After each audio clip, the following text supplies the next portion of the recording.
everybody. Welcome. My name is Lynn McEnery. I know that many of you are expecting Roberto, but he couldn't be here. So too bad for him, but lucky for me that I get to host this amazing reading. I'm meeting poets who I'm hearing read for the first time and poets who I've been listening to for a very long time. And this is the greatest mix of sharing and building community I could think of. So I'm really happy to be here with you tonight. I have my first book published with Get Fresh, and I screen and edit with Roberto too. So I'm really happy to be here for the Get Fresh community to celebrate National Poetry Month with Ian and Aaron, friends of the press, and to celebrate Darla and Grisel's new books coming out into the world. So we're really happy to have you all here to do all of this great poetry stuff tonight. So thank you for being here. And I just ask that you keep yourselves on mute if you're listening, and feel free to leave comments in the chat for the readers so they can read them as they go along. And just enjoy the great poetry we're going to hear tonight and the beautiful community that we're sharing. So I'm going to introduce our first reader, Aaron Casedo Kimura. Aaron is a writer, painter, and cartoonist.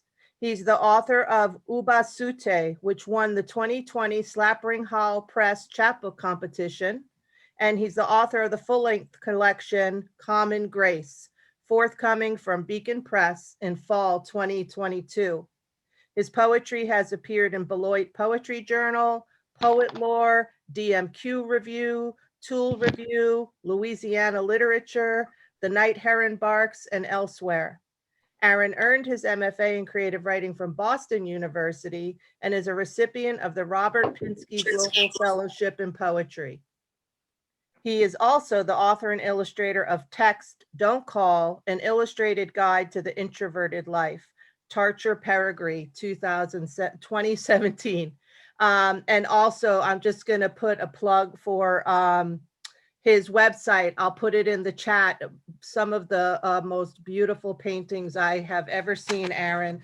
I spent some time in them tonight, and it just put me in a beautiful place for this reading tonight. So thank you for your work and welcome. And we look forward to hearing your poetry. Thank you, Lynn. Thank you so much. Thank you to the entire Get Fresh Books team. I'm very happy to be here, very honored to be reading with Darla and Grisel and Ian. Big congratulations to Darla and Grisel for their beautiful new books. And thank you everyone, of course, who's here tonight. National Poetry Month, there's so much going on, and there's so much going on tonight. So thank you for choosing to be here to celebrate these new books with us. I'm going to be reading 7 poems from my new chapbook. It's entitled Uba Sute, and it's published by Slappering Hall Press. This book is about my parents. It touches on their experiences in World War II, of being parents, of being newlyweds, settling in suburbia, and finally and mostly about growing old and dying. The title Uba Sute is a Japanese word which literally means abandoned, and it refers to this mythical practice from Japanese folklore where a son, a grown son, carries his parent on his back to a mountain and abandons them there, leaves them there to die. I was a little boy when my mother told me this horrible tale, and this is the subject matter of the first poem I want to read to you. My first poem is an ekphrastic poem, and it's inspired by this woodblock print by the master Tsukioka Yoshitoshi. And you can see the son right there with the mother on his back. And the title of the woodblock and the title of my poem is The Moon of Ubasute. The Moon of Ubasute after the woodblock by Tsukioka Yoshitoshi. Years from now, when I am old, blind, and crippled, his mother said, you must carry me up the slope of Tanigawa, past the ancient knotted pine, leave me in a cradle of hakone grass and moss. Without pity, my son, the moon will watch as I reach for my mother, Okasan, Okasan. The ginkgos will bow, weep their leaves, bury me in gold.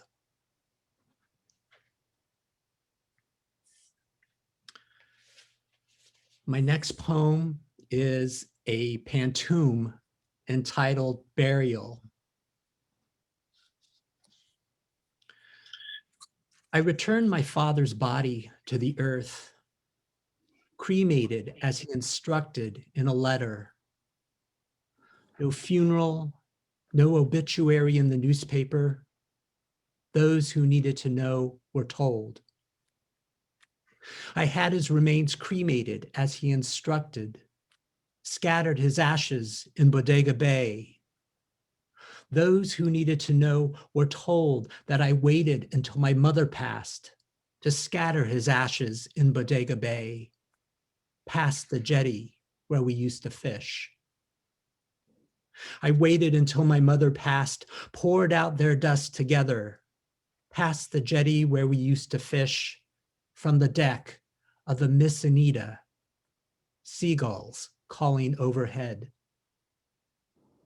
I poured out their dust together with a handful of Uncle George from the deck of the Miss Anita, seagulls calling overhead.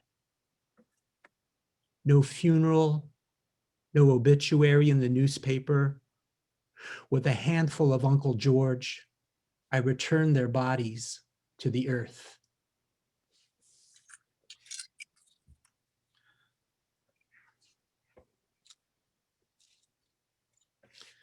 You know, it's really hard for me to believe that my parents actually had a life before I was born. You know, before, as far as I'm concerned, their life started when I was born. Even though my sister's older, it started with me. This next poem is about my parents when they first got married, before my sister and I came along. And, you know, the more I think about what they endured in their lives, the more and more I appreciate them. This poem is called The Hardest Part. The fire truck siren downstairs raided the air of my mother's dreams. She'd scream in her sleep, my father told me, even after we married. More than a decade past the Second World War, for him, American concentration camps, for her, the firebombing of Tokyo. They moved into a San Francisco apartment that rented to Japs, a one-bedroom walk-up above the Post Street fire station. They painted their bathroom black. It was in style then. Shelved books, unboxed a new rice cooker, watered a shrub of Japanese maple, potted for their future garden. When the station got a call in the middle of the night, the rumble of the overhead door crumbled to the wreck that was once her home. Swirling lights flashed ancient trees into flames through the thin silk curtains of her eyelids. No warning, no drill, no cover. My father stilled her body, his broad hand on her shoulder or hip, as they lay in the dark, listening to the slowing of her breath. The hardest part of those nights, he said, was waiting, sometimes hours, for the truck and the men to come back.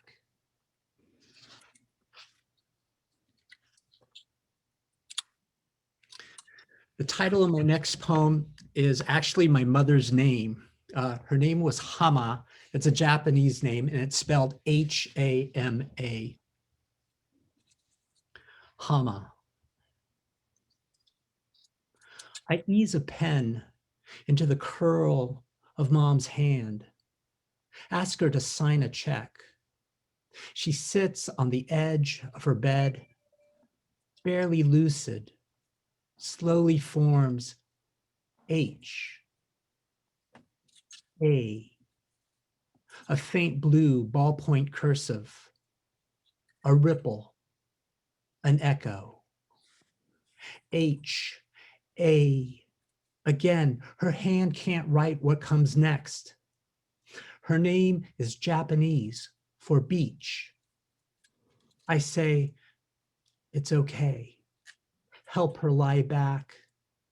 Wonder as her eyes close if her memory washes ashore somewhere.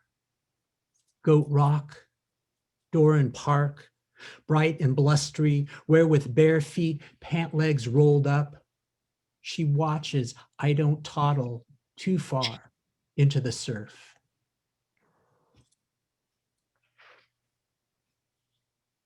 I have 3 more poems. My next poem is called Memorial. Straight as steel, hands on hips, Dad balances like a hood ornament on Irving Wasserman's head. Irv stands feet shoulder width apart, arms stretched out wide. A towel turban cushions his scalp. On the San Francisco Marina Green, sunbathers pay no attention to the 2 college gymnasts in tight swim trunks. The black and white image is attached to an email Irv sent this morning. He says he lost contact after my parents married 60 years ago, would like to reconnect.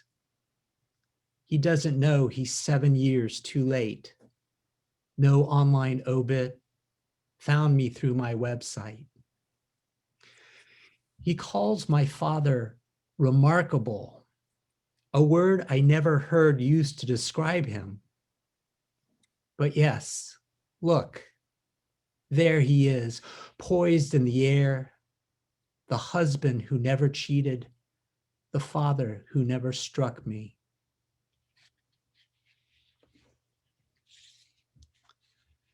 My next poem is entitled Owl.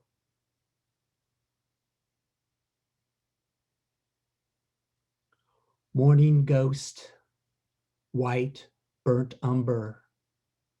I heard your hoot in my sleep.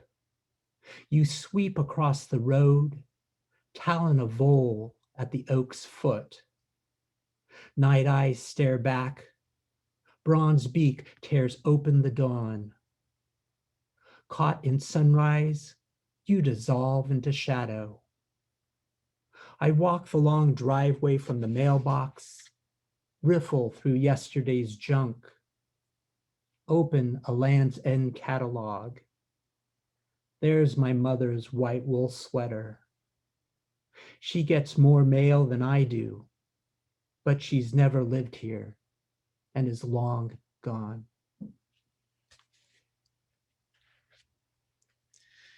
Thank you once again to Get Fresh Books.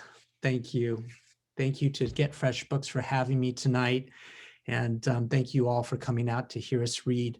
My last poem is called Afternoon Infusion.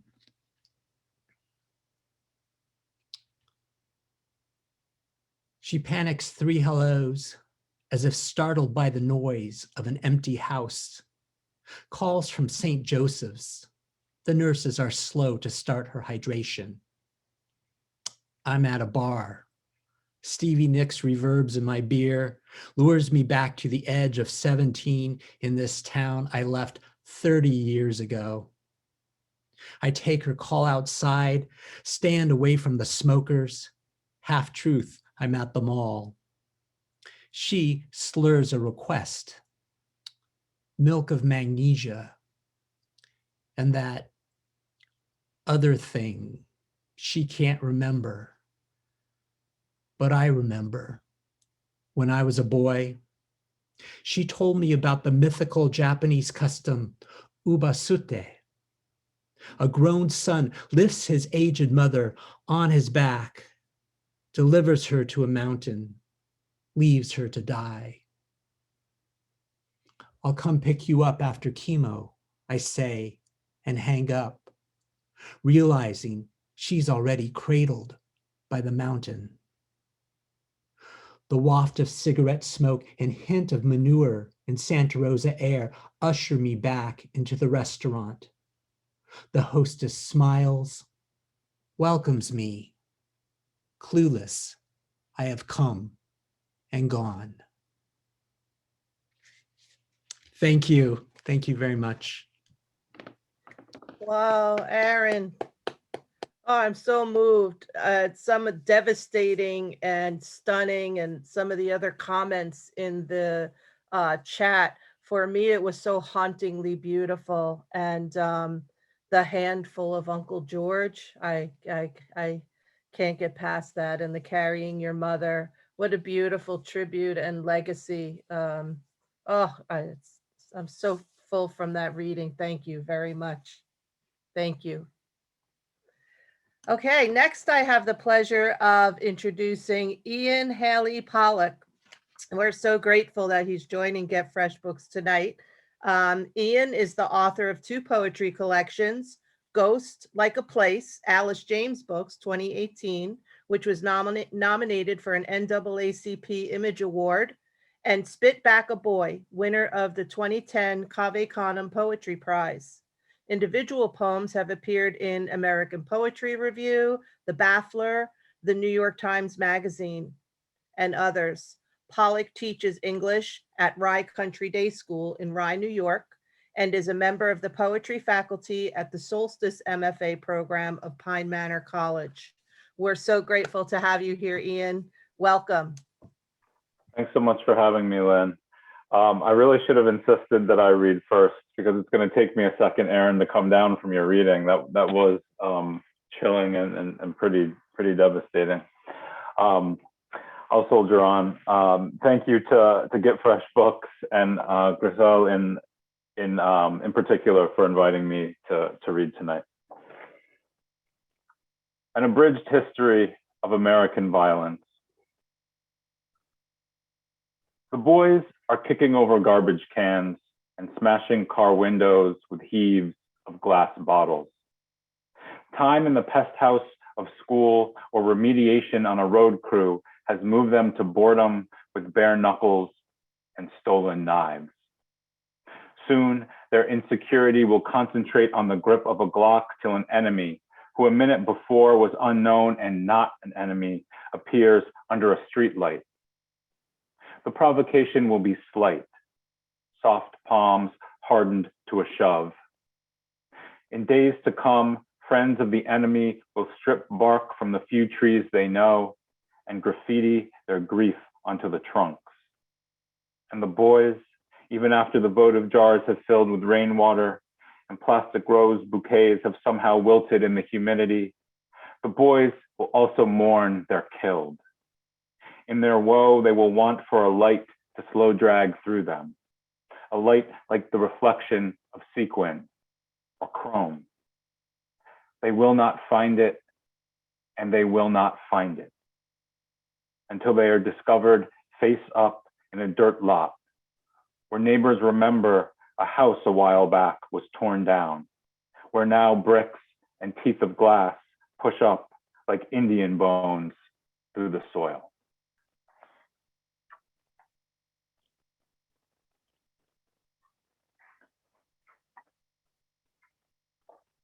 The smoke of the country went up. Drop fire from the sky, but don't name me as reason. My sister is lost on the longest lit road in the world.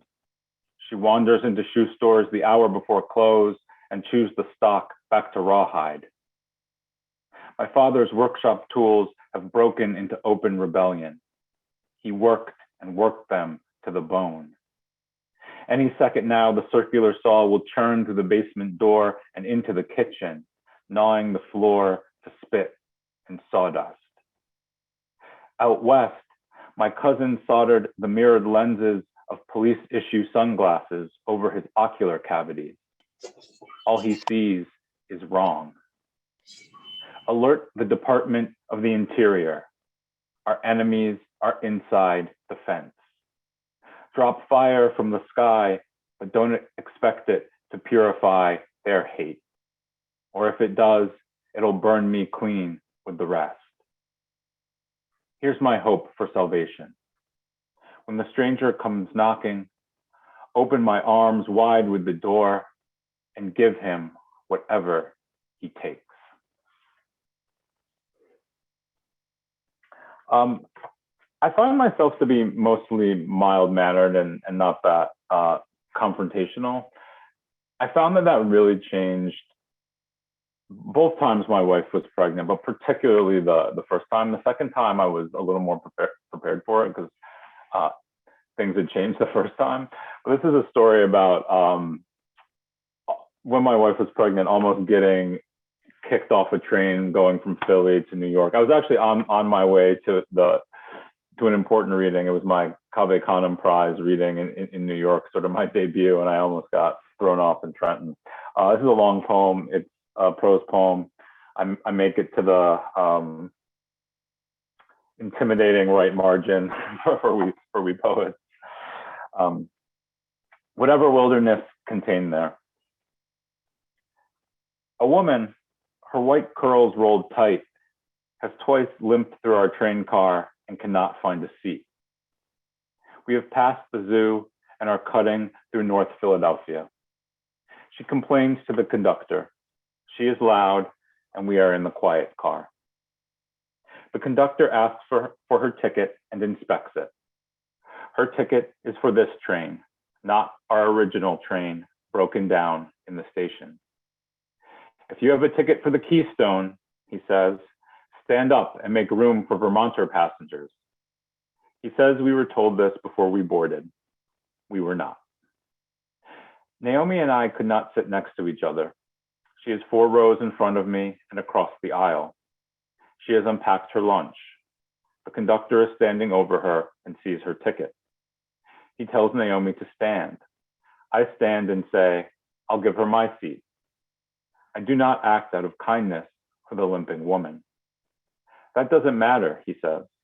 All Keystone passengers must give up their seats. He is standing over Naomi. She is gathering her lunch and slow to rise. He insists she leave the seat. We are in the quiet car. The conductor tugs at her elbow and she drops her sandwich.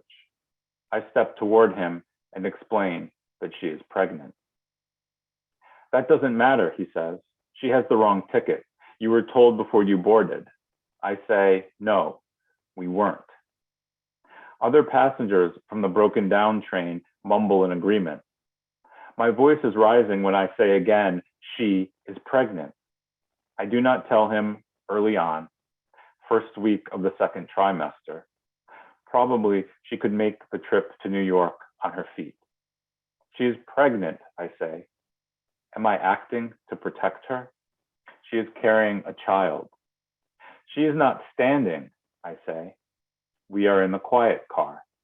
Everyone is staring at me. My jaw clenches. The conductor is a small man. I am not a small man. Naomi is not standing. She is pregnant. I am standing close to the conductor, over the conductor. My jaw clenches. I'll throw you off at Trenton, he says. Fine with me, I say, but she is pregnant. She is not standing. He says, I'm throwing you off at Trenton. Great, I say, but if I'm getting thrown off, you're getting thrown off, and everybody else is getting thrown off, except her, I say, because she's pregnant and she's not standing. This is not rational. Am I acting to protect her? We are in the quiet car. My jaw clenches. Naomi is looking up at me. I have seen this look before when I have yelled, like a skittish dog. Am I acting to protect her? She is pregnant. She is carrying a child.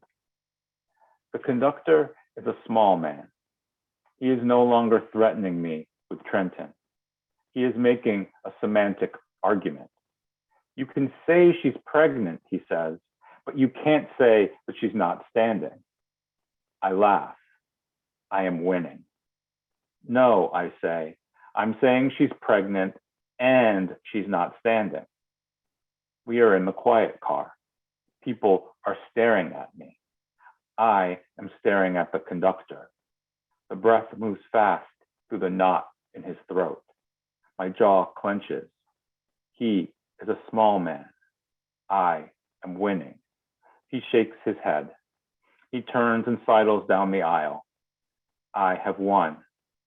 When he comes back, he will not look at me. I have won. Naomi is sitting. We are in the quiet car. She is pregnant. Early on. Was I acting to protect her? She is carrying a child. I have won.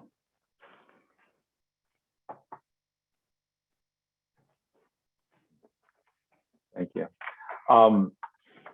So you might be able to tell from those poems that my vision of the world is a little dark. But I am trying to write happy as I'm writing new poems. So I'm going to try out some new poems on you, and some new, hopefully joyful poems on you. So as a mixed race person, I'm sometimes called on to explain Blackness and Black behavior to folks, often white folks. And in this poem, I'm kind of riffing on that and trying to explain one element of public Black loudness. And this poem is called Black Graduation Joy Double Sonnet. I speak fluent white people. Let me translate for you. Those people heard the man when he instructed the crowd to, please hold your applause until all graduates have crossed the stage. Those mothers, sisters, aunties, cousins ignored him willfully. Their child, on top of the usual high school bullshit, homework, and hormones, dealt every day with barbed wire eyes policing their every movement through the hallways. Should the child be here? Is the child smart enough? If smart enough, quiet and disciplined enough, humble and low enough, look you in the eye and say hello enough. Every day, the child dodged rubber erasers aimed at their silhouette. Every day, the mockery of skin, of lips and nose, of the soft curve to flesh around the hips. And a history of hair stories, box braids or locks every day, pulled on as if the lead chain to a coffle. Bow your head and walk this way. Their child. They heard, please hold, and were loud nevertheless, erupted, rattled the rafters, shook the white man portraits lining the wall into the auditorium. They did what all of us should do. Send up every day praise for the child. Sing the child's survival. Every day act a fool until the child is all grin and teeth and shaking a head in mock embarrassment that is an acknowledgement of love.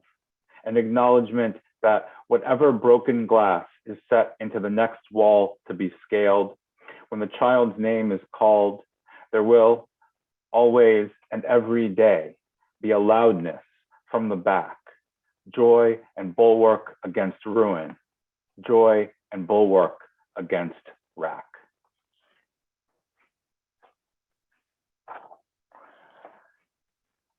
I'm gonna end with one more poem. Congrats to Grisel, Darla, and Aaron, all of whom have new books out. Creation in the midst of COVID is a wonder and a joy, and I'm so glad that we're moving forward and poetry is moving forward. And thank you to to Roberto in absentia and Get Fresh Books and Lynn for hosting tonight. It's been a real pleasure to be here, and I'm really excited to hear the next two readings. The title isn't going to seem joyful, but we end in a joyful place. Dance Quarantine. Near the end of my run, before the road turns steeply uphill toward the house, I see a girl alone on her front lawn. The day is beautiful, cloudless and cerulean. The latest in a string of beautiful days. The girl has wound her long black hair into a tight bun and wears brown plastic frame glasses, not unlike my own, and dances. If she is dancing to music, I can't hear it. But then I don't listen too intently. I want her to be dancing to music only she can hear. I imagine the virus has kept her out of a studio for months. I imagine she has danced only in her basement or to the blue glare of a computer screen, disconnected from the other dancers. Besides plie, I do not have the language of dance to describe the few moves she performs while I run past. In the last one I catch, a cubist discombobulation of limbs, she arches her back until her hands touch the ground, and then throws each leg separately over her head in a movement that would, if I attempted it, break into pieces my embrittled body. Whatever I become from here, I always want to be this girl. Dancing, I suppose, yes, dancing while people are dying, not out of callow or callous indifference, but in celebration of the dead. Celebration expressed as survival. Survival expressed as a claimant act of love, an act not native only to me, but practiced until it resides in me, muscle and sinew, an imperfect act that is the only one I can think to do. Dancing. Dancing until the imagined company of dancers spins and bends around me, until the music others cannot hear renders itself visible in my body. Dancing until each passerby believes again in cloudless and cerulean, again in this day and the possibility of the next. Thank you. Wow, Ian, what a gorgeous reading. And I think you said dancing while people are dying. I think, you know, that dark poetry does that. You know, my sister-in-law, one time I was reading poems for my family, and they said, "You're so depressing. Everything's about death all the time. Read something else." So I read this poem about like sea turtles and whales, and then my sister-in-law shouts out, "And then they died," you know. So you bring around, you know, with Aaron's poems and Ian's poems, and I know Darla and Grisel's poems are going to bring some of this up too. There always seems to be this thread running through, and dancing while people are dying, just beautiful. And that music that only she could hear, I think we attempt that with our poetry, right? You know, to hopefully bring something everybody could hear. Your poems were gorgeous, and that hauntingness for me with the line about we're in the quiet car, and oh, I can't wait to relook at that poem on the page. Thank you so much, Ian, for that beautiful reading. Thank you so much. Okay, wow. Moving along, next we have Darla Jimiliss. I am lucky to have known Darla for more than 10 years now. We did our MFA together, and so it's really an honor for me to celebrate her her second book, her first full length. She has her chapbook, as I'll say here, but I'm very honored to introduce Darla to you all tonight, and to be here for her reading. So Darla Jimiliss is the author of the chapbook Flesh Enough, 2017, and the full-length poetry collection Cleave, not forthcoming. We need to check that bio, but out now. We could all have it in our hands. It's in the mail somewhere. Both from Get Fresh Books. A Pushcart Prize and Best of the Net nominee, Darla can be read in recent issues of Talking River, Atticus Review, Storyscape, New Ohio Review, and Naugatuck River Review. She's a poetry editor at Platform Review and recently earned her PhD in American Literature at Temple University, where she currently works as Assistant Director of the Writing Center. Darla has also studied at Santa Monica College, Bryn Mawr College, and Drew University, where she received her MFA in Poetry and Poetry in Translation. She lives in Philadelphia with her wife, her daughter Evelyn, and 2 orange cats, one of whom we met at the beginning. So congratulations, Darla. Happy to hear you read. The Zoom is yours. Thank you, Lynn. I should have gone first. How do I read after Erin and Ian? Oh my God. Wow. I'm going to read from 3 different books published by Get Fresh Books, 2 of which are mine, and the third I'll talk about at the very end. Flesh Enough and Cleave are here, and the cover art is by Dawn Surratt, who is in the Zoom with us tonight, and I'm just so honored to get to show off her beautiful work on my books. I'm going to read one poem from Flesh Enough. It's a love poem to my wife, who wanted to be a paleontologist. She's a bit older than I was, and she was advised that she couldn't because of her gender. So this is for Betsy, called C&D Canal, August 2008.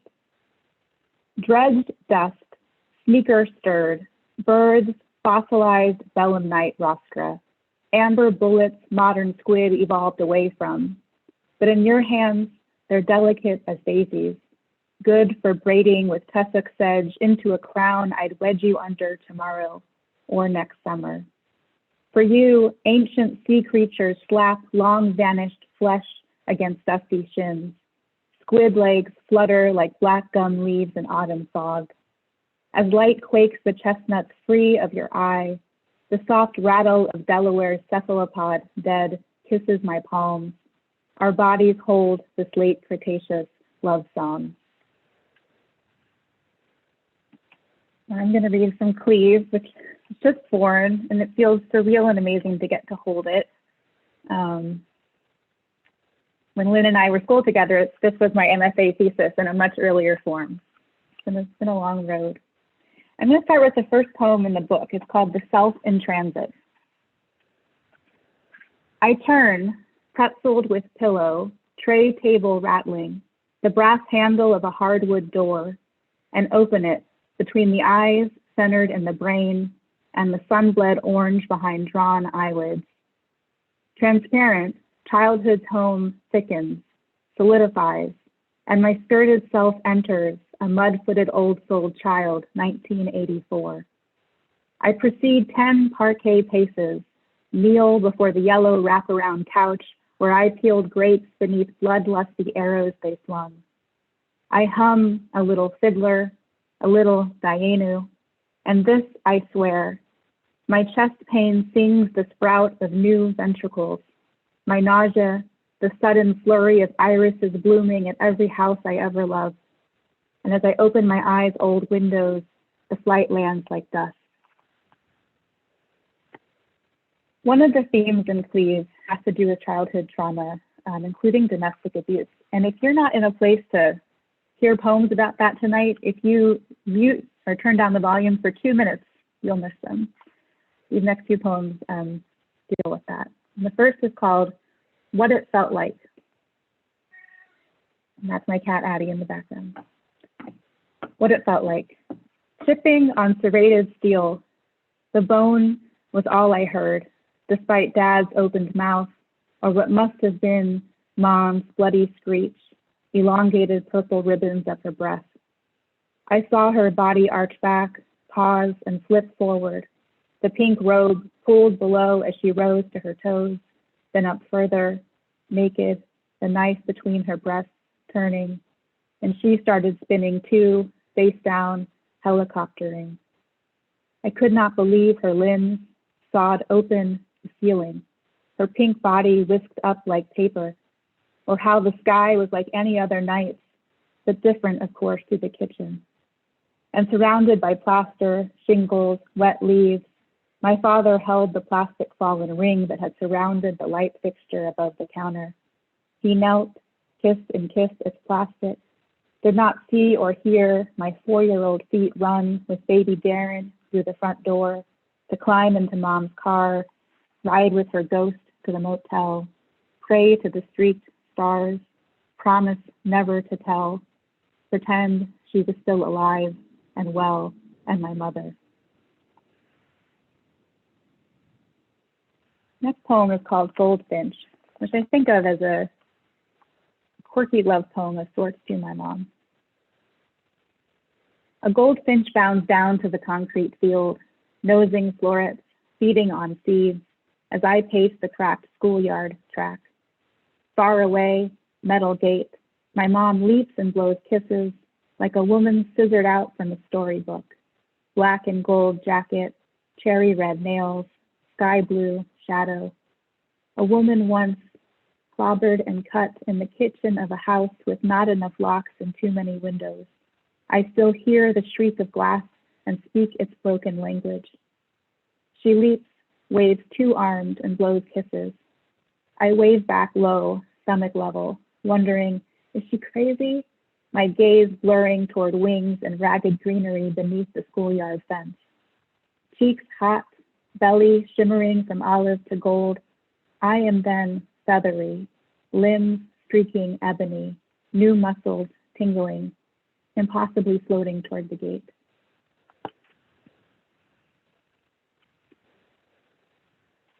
North Roxbury Drive. Male live. Wait, were you talking to me, Lynn? Did I see? Oh, okay, sorry. I just, North Roxbury Drive. Darla, I couldn't help it. Oh, thanks. Eyes gathered beneath the slot. We gather it while separate TVs blare, carry it up the winding stair, into the master suite, past the sunken bath and lit vanity, into the closet as large as my room. My mother crouches beneath my stepfather's urn, surrounded by papers. On cool tile by the sliding glass door, she smiles through her news, an accounting job at a pillow plant. She can return the suit bought for interviews. Soon we'll have allowances again. She'll get dental work done. All the same, the bank demands eviction. We meet in the kitchen before school. Mom calls the office, reports our absence, leans forward, arms flattened on the counter. She exhales in spurts beside 20 boxes of trash bags and a case of bottled juice. We line up our bags outside. No time to sort, just stuff. Triple bag, rubber band, tape, shut.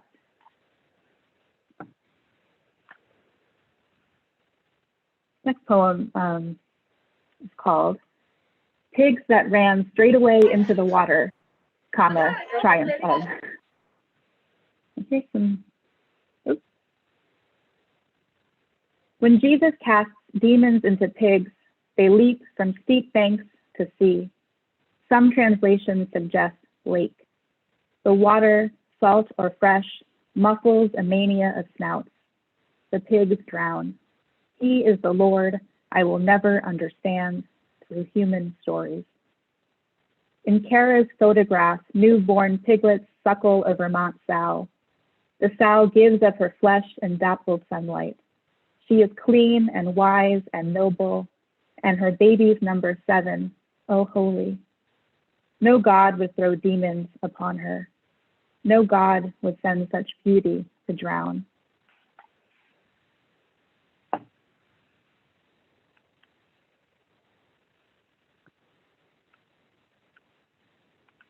Next poem, my wife and I were married in the summer of 2009 in Provincetown. This is a poem called Prayer for a Marriage after the poet Steve Scafidi. When we are old, hunched and softened by time's loose fingers, may hunger throb its sore muscle a random Tuesday afternoon and keep us from dinner plans with friends. May day darken around our graze and grab-happy hands, whose secret knowledge blushes us even then. May the rhinoceros in your pelvis bruise mine into sunset, and our penguin fingers fly slick underwater. And may we kiss in the open street 3 hours late before swaying our wearied bodies to eat.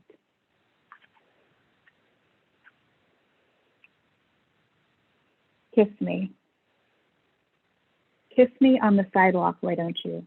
Kiss me at the market, or at least at the car. Kiss me at the golf course, and oh, for the summer people, kiss me good and hard. Kiss me at the chapel, kiss me chewing apple, kiss me on Pride's biggest float. Kiss me for the children, kiss me when I never listen, kiss me when I beg and when I don't. Kiss me on my father's boat, kiss me on the front lawn, kiss me on the bus from Bangor to Boston. Kiss me on Cadillac Mountain, kiss me at the downtown fountain, kiss me on the rim of Topanga. Kiss me on the throat and kiss me on the cheek and kiss me on the lips while I speak. Kiss me with a wild tongue, kiss me like a virgin, kiss me like I'm dying in your arms. Kiss me for the born again, kiss me while they mourn our sin, but you'd better never fail to kiss me out of fear or fear of scorn. Another theme in Cleve is about the long journey my wife and I were on to try to conceive a child. And Cleve explores some of that journey. I'm going to read a poem called Insemination 12.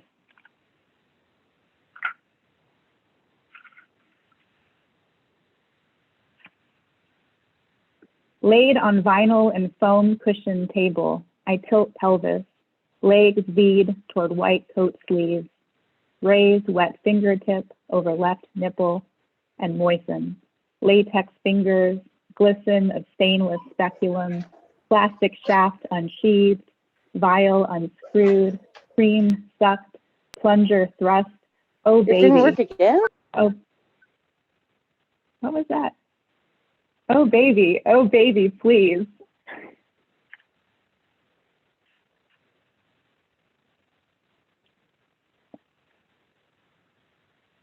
This is called Pregnancy Magazine Babies. Have you seen Glossy Dears, my daughter? She was sitting in my lap just yesterday, a sand-filled balloon. I scratched her head with feathery fingers, traced her secret name before she evaporated into milky breath. Faces, chocolate, carnelian, ivory, olive, show me my son, who shook my wrist as a cat swats string in moonlight. I followed him with heavy eyes, hypnotized by the muscle of his crawling.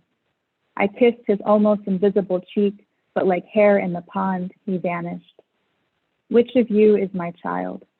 You, sleeping in some other woman's sling, have never known my breast. You, pawing the mobile in the yellow nursery, were not my little sandbag, were not my little cat. I will do whatever you say if you give me my child. I will nurse even if it hurts. I will stroller her around national parks. I will sing him love songs. I will carry a 7-inch knife, will wear pink skirts, anything to bring her home, hear his laugh, feel her toes, let him break my heart. Read one more poem from Cleve. It's called Dear One, which for most of Cleve's life was the last poem in the book. When we slow dance through the house, the rug scratches our feet. Its borrowed fibers, reminders of all we do not own. And what does it matter? We have you. Kneaded bread dough never smelled this good, not even baking or cooling into its crust. Down never felt this warm, not even in February's blizzard when we sweated our love beneath it. Child, you have made this afternoon as sweet as life can be. The sun lights our calves like citrine, our hair like cosmos, our eyes like caramel glaze.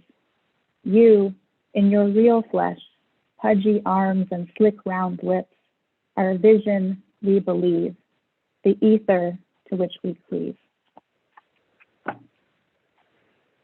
And to finish, this book is also newly out from Get Fresh Book, an amazing anthology called Divine Feminist, an anthology of poetry and art by women and non-binary folks, curated by Marina Carrera, and it's gorgeous. And I'm going to share my poem in this book that I wrote a year ago this month. Thank you again to Ian, to Aaron. Can't wait to hear you, Grisel. Thank you to Lynn for being an amazing host. This is called My Dear One, My Dear Love, and it has shout outs to William Carlos Williams. And I also have some gratitude to Sarah Blondin, whose guided meditations helped me survive the early months of the pandemic. My dear one, my dear love, even you, human animal, concede. It is spring. It is spring. April daffodils and cherry blossoms and wide, bright sky soften the edges of everything.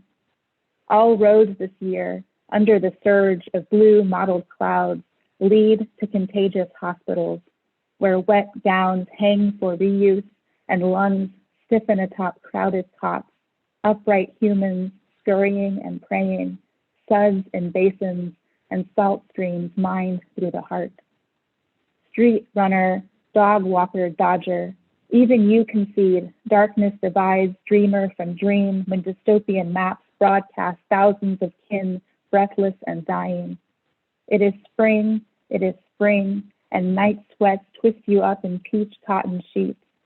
My dear one, what if frenzy fails you? What if now, and now, love settles a warm, steady hand on your lucky rise and falling? My dear love, the wind strengthens you, and I am right here, woods runner, street runner, my dear human sparsely furred and tender, by these roads to contagious hospitals, by these roads to dust beds where new-eyed fawns quietly rest. Thank you.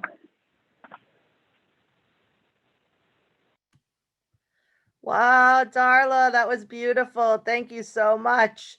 And you see Victoria putting in the chat the links for Darla's book, Cleave, and for Divine Feminist. So thank you, Victoria works tirelessly for Get Fresh Books, and we're ever so grateful for everything she and Natalia, I think, who had to leave, do for us at Get Fresh Books. Darla, thank you for the gorgeous reading, the gentle certainty and the vulnerability of the poem through every stage, the voice, brave and strong. Just thank you for those gorgeous poems and for sharing them with us. It's beautiful to hear them. And congratulations. I can't wait for much more celebrating of Cleave. And since Darla brought up Divine Feminist, I just want to give one more shout out to Roberto, who cannot be here with us tonight, for bringing us all together, for making this night and so many nights like this a possibility.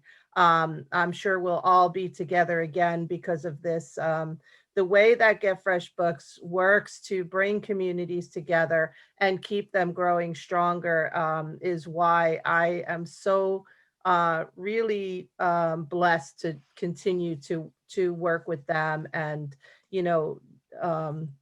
really, there's, I think, 17 books out now that Roberto, he just works and works to bring the voices of voices who might not otherwise be heard, and the diversity of those voices, the different kinds of poems, and just great. If you don't know Get Fresh Books well, check out the website.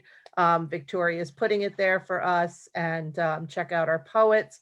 And our next newest poet, Grisel Acosta, we're so excited to have her. I'm getting choked up from the poets. I know a little bit of what's to come with Grisel and Aaron and Ian and Darla. The poetry is just so beautiful tonight. I wasn't thinking about that when I had a host that I had to be paying careful attention to. So thank you for your patience with me. But the poems are just something tonight. And it's going to continue right now with Grisel.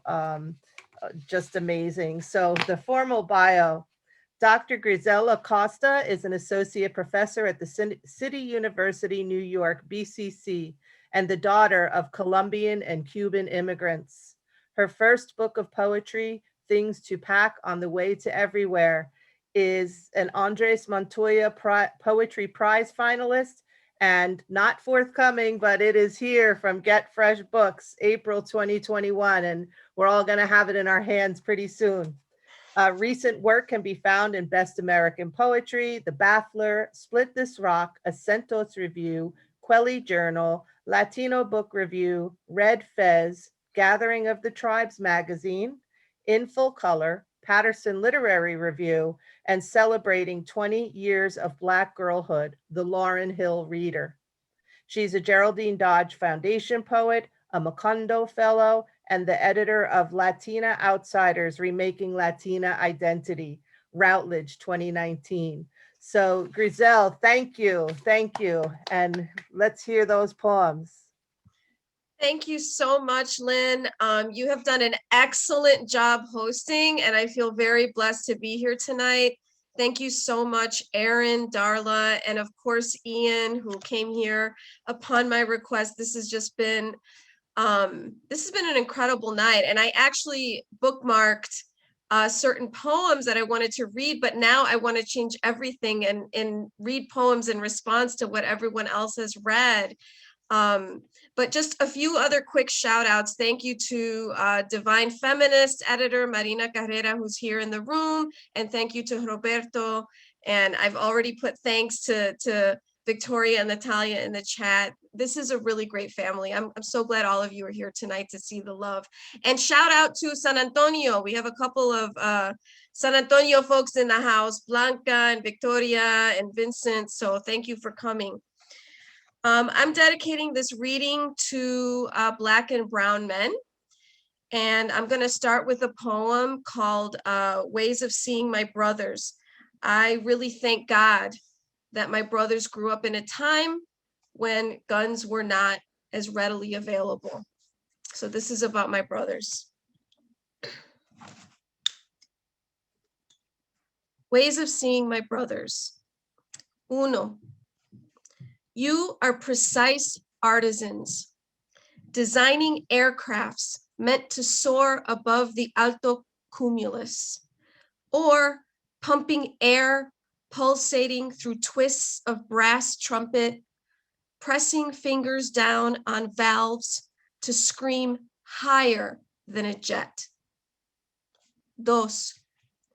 Smirking boys in a 70s photograph, unaware of the holes in your socks. Tres. Fearless little men walking into classrooms filled with children who will only think to ask, "Are you spick?" Cuatro. I do not see you in jail the night you totaled mommy's car. I do not see you stoned or geeked out, lonely and alienated in the college dorm. I do not see you terrified when you see no options in the want ads. I do not see you when you cry alone, when your best friend fell in a hail of bullets. I only see the miraculous feat of survival, how you managed the impossible, staying alive when the world told you every day you did not exist. Cinco. I remember the day your daughter was born, dear brother, and you had to fill out a form, choose black or white. Your oblivious white wife saw the X by the word black and asked you why. And you said, "Well, I sure as hell ain't white."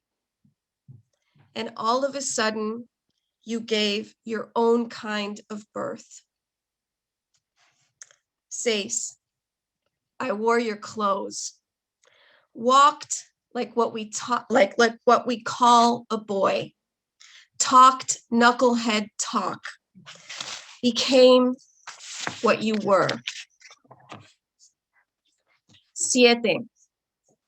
The only time I met Tío Segundo in Cuba, who built his home with black market wood, his dirty workman jeans, the same ones as I saw on you, brother, after a day of roofing. And my heart hurt because I knew the two of you needed each other. Drank yourselves into oblivion because you longed for each other, yet you would never meet. Ocho, I listened at your doors. Devo, bang, bang, bang. Santana, black magic. Sat for hours, wondered in AC/DC electric curiosity fizzling like guitar feedback, waited for you to open the passageway. Nueve, are you safe, dear brothers? I cannot protect you from this obsession with your demise. All I can offer is what I have seen. Remember, what I see is beauty.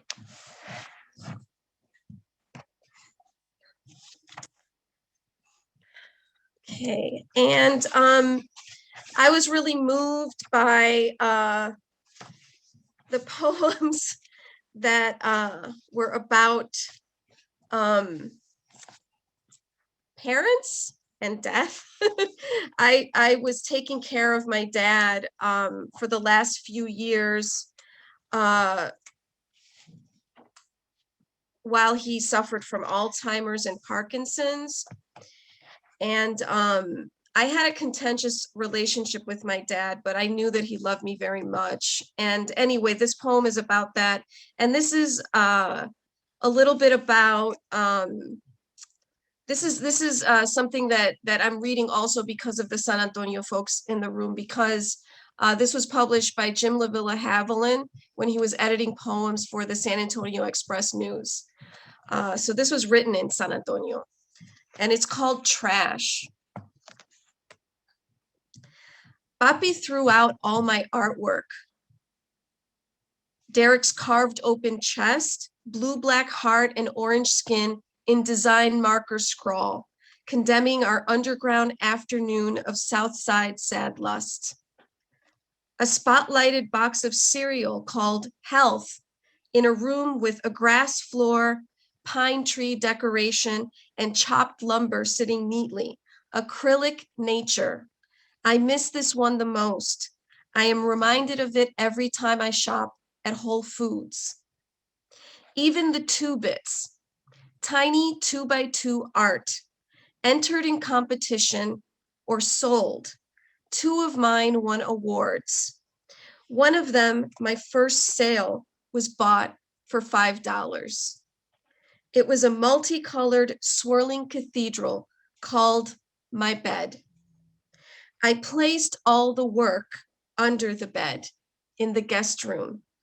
By my next visit, it was gone.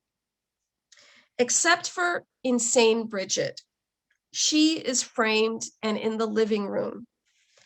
Face turned away, bony back, curved at the viewer, harsh charcoal on brown paper, dark copper sadness, winner of a gold prize. Papi values winning. Anything else is trash. And this is why today he is so afraid. Scared that retirement means he too is trash. Wary of children who might find him useless. But artists make beauty out of trash. We roll in the discarded and live with its decline. Listen to it crumble and make the sound song. Cradle it in our hands and sculpt it useful.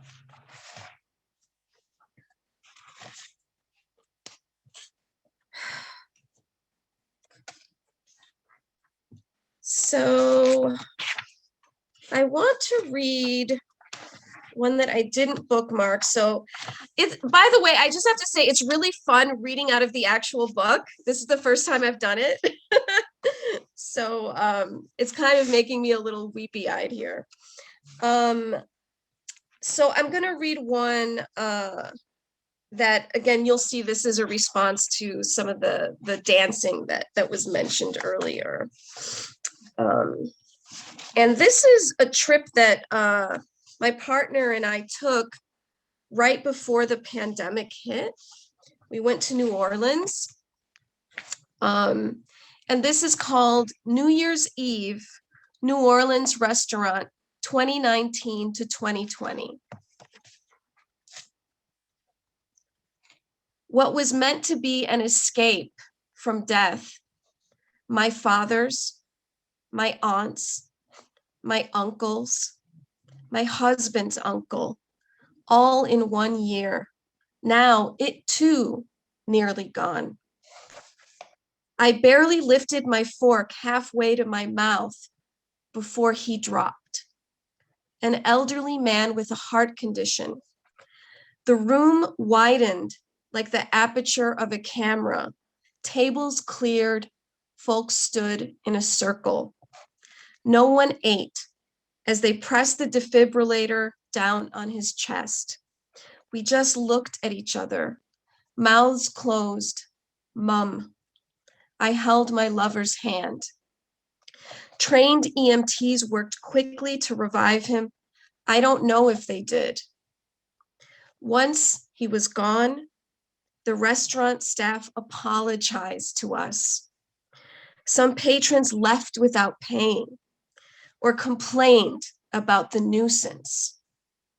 We prayed and thanked the universe for this moment. Tables were returned to the center of the room, as if to close the all-seeing eye. New revelers came in and feasted without any knowledge of what had happened. Later, we walked arm in arm, city lit in gold and crimson, stopped at a corner where a brass band wailed. So we danced and danced, fully aware of the ruin all around us.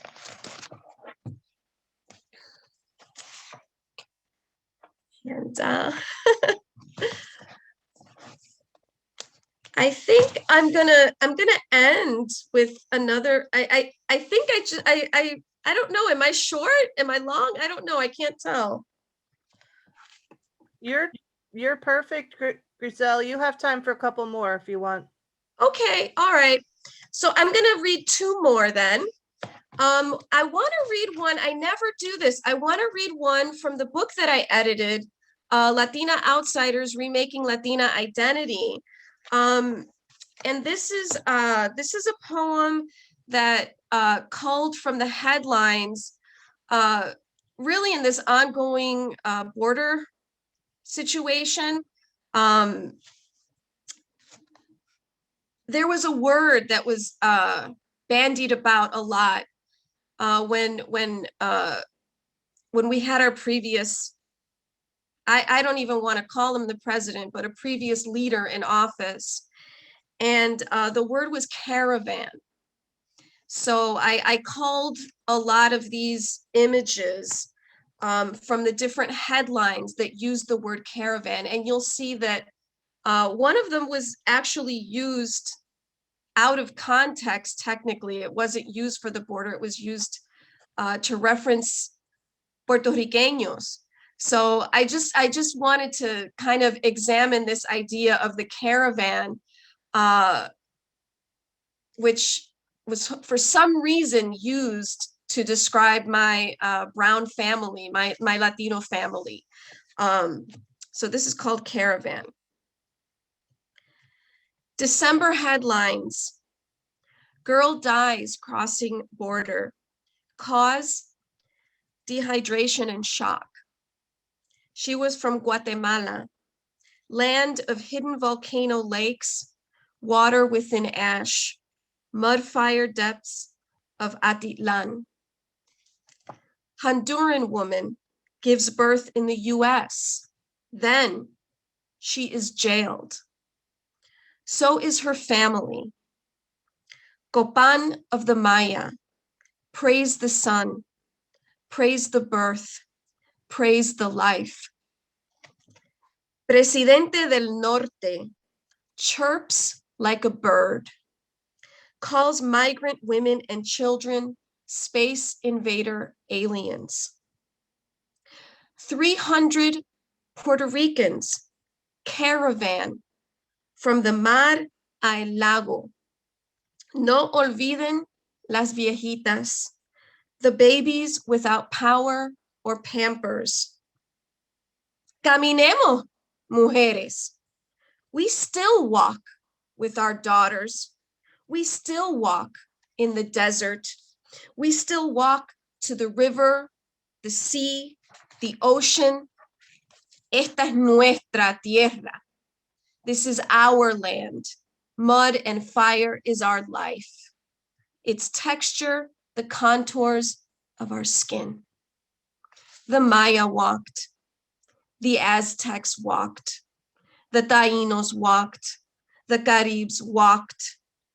We carve the husk of a tree to break waves, like we tie tires together to break currents, like we bind tips and wages together to break the air in flight, like we bind mother to daughter, to father, to brother, so that we may never break.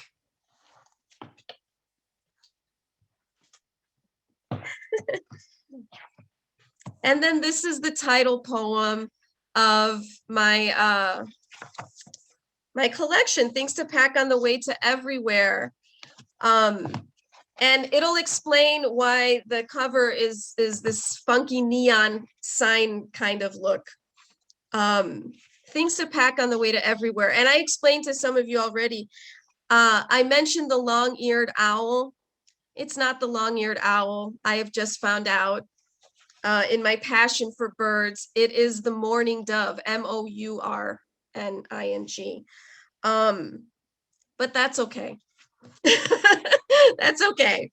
Just know it is the mourning dove. And I probably will say the mourning dove. We can edit our poems after they've been published. Things to pack on the way to everywhere. Scent of a morning Weymouth pine forest that huddled under lightning storms at the midnight hour. Palo Santo, shea butter, both surprise gifts from a friend. One speckled igneous rock your mother painted with clear polish. Son lindos cuando brillan. Unseen prism hues in dew. Apricot afterglow of sunset resting on your father's face de canela. 3 nibbled acorns, carelessly discarded items by the precocious periwinkle hare. A gold goblet of bitter wine. Nina cherries, fuck off pose. Recetas de abuela, bollo de yuca y arroz con leche.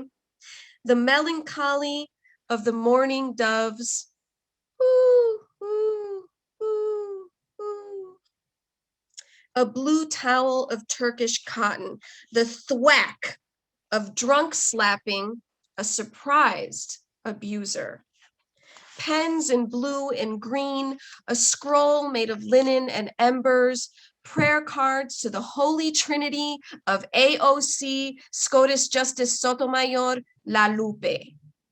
Rita's anemone, homemade marshmallows, teriyaki beef jerky, organic raisins and jumbo cashews, a carving of my lover's eyelashes. Tears of a rooster 5 minutes before dawn, Cuban o puertorriqueño, no importa, son los mismos.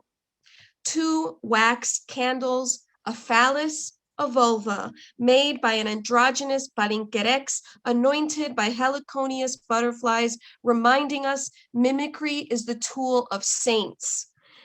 Jesse de la Peña's Chicago scratch, 1 chartreuse paint chipped, scratched off a rusty sign in San Antonio. A lick of cold gin slid off a New Jersey ice luge while flanneled comedian sings stories to his dream-deferred cousins at 4 a.m. Camphor lip balm, matches. The bag will be small, light, contain unseen sub-universes that on occasion will emit their own luminescence. Thank you for listening, folks. Whoa, yay, Grisel. Congratulations. It was gorgeous. Um, wow. Fully aware of the ruin all around us, and then the beauty of the dancing and the packing and the way you take us, you know, like your title suggests, you take us everywhere too, you know. So beautiful, beautiful reading. Congratulations on the book. And I'm so excited to be hearing it and celebrating it. And thank you so much, Aaron and Ian and Darla and Grisel. If people want to unmute for a minute and give a shout out so all the poets can hear you, that would be great for you to take a minute and do that. And we're just so grateful to have you all here. Thank you. Thank you, all of you. Thank you. Darla. Thank you, Grisel. Wonderful poems. Thank you, Ian. All four of you were so fantastic, except that now I can't breathe. Like, oh my God. Yeah, I feel like there's a lot to think about tonight and a lot of images swirling around and a lot of new pages to visit for some of us. And so just so excited. Thank you all for being here. And please come again, watch Get Fresh Books. I know that if you check out, I can put them, if you want to put your websites or your social media in the chat while we're still here. But I know I put in Aaron and Ian's websites. They both list their readings. I know that you both have readings tomorrow, I believe, and some other ones during this busy, busy poetry month, as Grisel and Darla do. So please check out everybody's social media and their publishers' websites for the readings. And we can keep this beautiful community going and growing. And just thank you so much, everybody. Thank you, Aaron, for being my guest. I was so glad you could be here. His chapbook sold out, but now it's back in stock. Thank you, I saw. Darla. Thank you so much for inviting me. This was wonderful. It was really wonderful to be here. Yeah. Thank you so much, everyone, for coming. This is beautiful. Thanks, Lynn, everyone. you're a great host. Everyone. You are the best. Thank you. Hostess with the mostest. Thank you. What a pleasure. Thank you all for coming. Take care, everyone. Bye. Good night. Good night. Great to see you. Bye.